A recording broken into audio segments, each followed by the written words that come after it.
안녕하세요. 모감주 전방 김경민 사범입니다. 가슴 답답증과 호흡곤란, 설사 등의 후유증으로 고생하시는 최정암 환우분을 교정 지도하다가 자연스럽게 이야기를 나누게 됐어요. 그동안 교정만 주로 받아오다가 최근에 호흡에 관심을 가지셔서 단전호흡을 좀 차근차근 배우면서 연습하고 있는 중이었는데 문득 예전에 나는 자연인이다 라는 TV 프로그램에서 봤던 이야기를 꺼내셨어요. 거기에 나온 남편분이 책을 보고 단전호흡을 배워서 아픈 부인에게 기를 불어넣어주고 그러면 부인이 머리가 맑아진다고 하는 내용이 있었나 봐요. 이제 그 이야기를 하시면서 단전호흡을 하면 기치료도 가능한 거냐 이렇게 물으시는 거예요. 그 질문의 뒤에 담긴 뉘앙스를 어느 정도는 제가 이해를 하지요. 여러분은 어떻게 생각하시나요? 먼저 기운은 단전호흡을 해야만 생기는 걸까요? 그렇진 않죠. 기운은 특별한 사람만 가진 건 아닙니다. 누구에게나 어디에나 존재하고 우리가 일상에서 늘 느끼고 있는 거죠. 예를 들어 어떤 공간에 사람들이 있다고 해볼까요? 아무 말도 안 하고 있어도 그 안에 공간에 있는 사람들의 마음의 상태에 따라서 그 공간의 분위기가 달라지죠. 몇몇 사람만 의기소침해 있어도 그 공간 전체가 무겁게 느껴집니다. 우리는 그걸 기운이라고 부릅니다. 이건 아주 실체적인 느낌인 거죠. 혹은 어머니가 배앓이를 하고 있는 어린아이의 배에 간절한 마음으로 손을 얹었을 때 통증이 완화되고 상태가 호전되는 경우도 종종 보게 되죠. 이 경우도 기운이 전달됐다라고 볼 수도 있죠. 그러니 기치료라는 것이 있다면 그 본질은 간절하고 정성된 마음인 거죠. 그리고 그것은 특별한 사람이 가진 신비한 능력이 아니라 누구나 가질 수 있는 마음에서 비롯되는 것이라 할 수 있습니다. 그렇다면 단전호흡은 어떤 역할을 할까? 단전호흡은 우리 몸의 기혈, 기운을 잘 순환시키고 잘 모아주기 위한 효율적이고 체계적인 방법론인 거죠. 그러니 단전호흡을 수련한 사람은 그렇지 않은 일반인들보다 조금 더 효율적인 접근이 가능할 뿐인 겁니다. 그럼 그 프로그램에 나온 남편분의 경우는 어떤 경우일까? 이렇게 생각해 보면 체계적인 단전호흡은 말이나 이론을 통해서 배우는 데에는 한계가 있습니다. 비언어적인 경험을 통해서 전수되고 또 체득되어야 하는 부분이 많기 때문이죠. 그래서 아마도 그 남편분이 책으로 단전호흡을 배웠다면 체계적인 수련에는 한계가 있었을 것이다 이런 생각이 듭니다. 그럼에도 불구하고 그 부인이 머리가 맑아졌다고 느꼈다면 그건 단전호흡 그 자체보다 간절하고 정성된 마음이 기운으로 전달되었으리라 이렇게 생각을 합니다. 그렇다면 조금 더 잘 훈련된 사람, 소위 수련가가 기운을 불어 넣어주는 기치료를 통해서 질환의 치료가 가능할까? 가능하다면 어느 정도까지 가능할까의 문제인데 이 이야기를 하려면 또 본질적인 부분을 먼저 짚어야 할 것 같아요. 치료라고 하는 것은 그 본질이 일단 드러난 증상에 대한 부분적 접근 이라는 의미를 담고 있잖아요. 증상을 억제해주고 통증을 완화하는 것이지 근본적인 문제를 해결하는 것은 아니죠.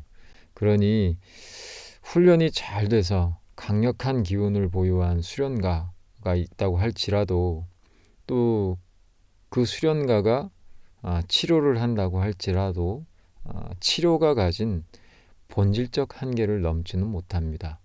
외부에서 넣어주는 기운은 결국 얼마 안 가 소진되게 마련이고요. 그것은 단기적 효과에 머무를 수밖에 없다는 거죠. 그래서 제 생각엔 근본적인 부분에서 변화를 일으키기 위한 진정한 의미의 기치료가 있다면 그건 스스로 단전호흡을 통해서 기운의 흐름을 원활하게 하고 기운을 차곡차곡 스스로 모아서 타고난 생명력을 기르는 것, 그리고 정성된 마음, 겸허한 마음으로 생활을 해나가는 것, 그게 아닐까 생각을 합니다. 한마디로 기치료라고 하는 것은 본질이 마음에 있는 겁니다. 단전호흡은 그 마음을 기반으로 기술적으로 스스로의 기운을 다듬고 기를 수 있도록 돕는 보다 체계적이고 근본적인 기치료 방법론으로 이해하면 좋을 것 같습니다. 다시 한번 진정한 기치료는 누군가의 힘을 받는 것이 아니라 스스로 자신의 기운을 돌보고 키워나가는 것이죠.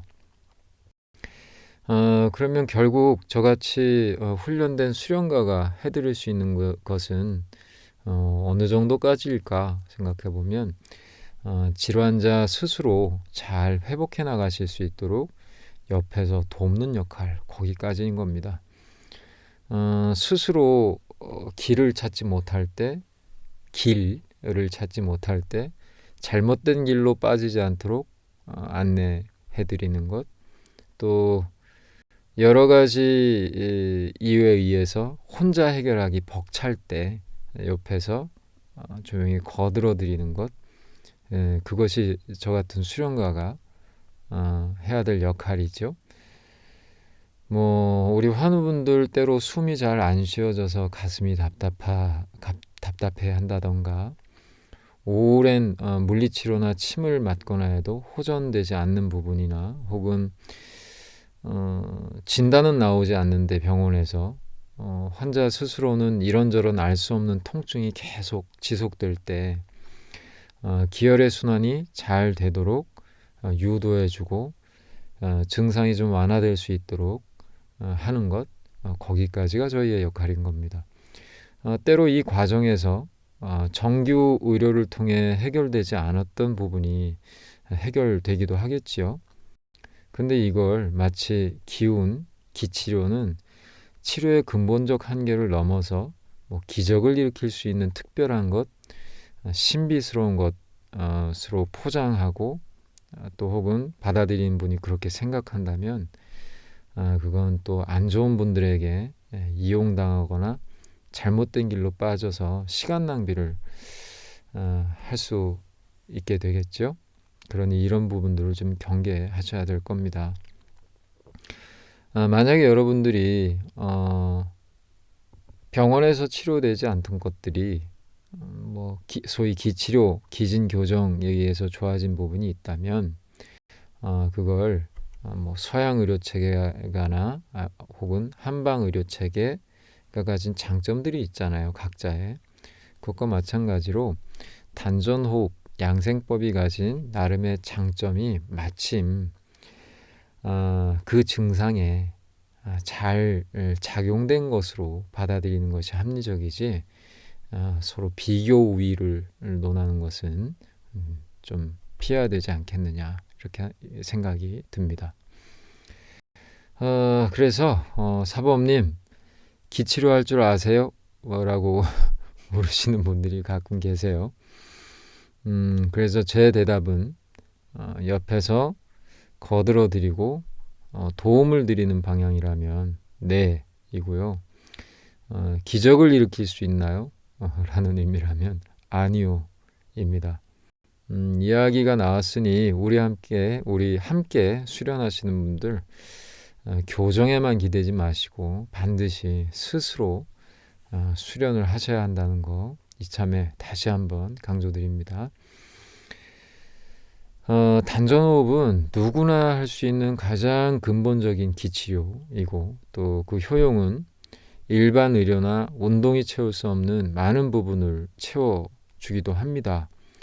그렇다고 하더라도 흥미 위주의 TV 프로그램이나 주변의 단편적인 경험담만을 듣고서 허황된 기대를 한다거나 혹은 신비주의에 빠진다거나 하는 걸 경계하시기 바랍니다. 정도로 차분히 한 걸음도 아니고 반보씩만 그침없이 앞으로 가는 겁니다. 그게 진정한 수련의 길이고 치유의 길이 아닐까 생각해 봅니다. 자, 시청해 주셔서 감사하고요. 늘 평온한 나날 만들어 가시기 바랍니다.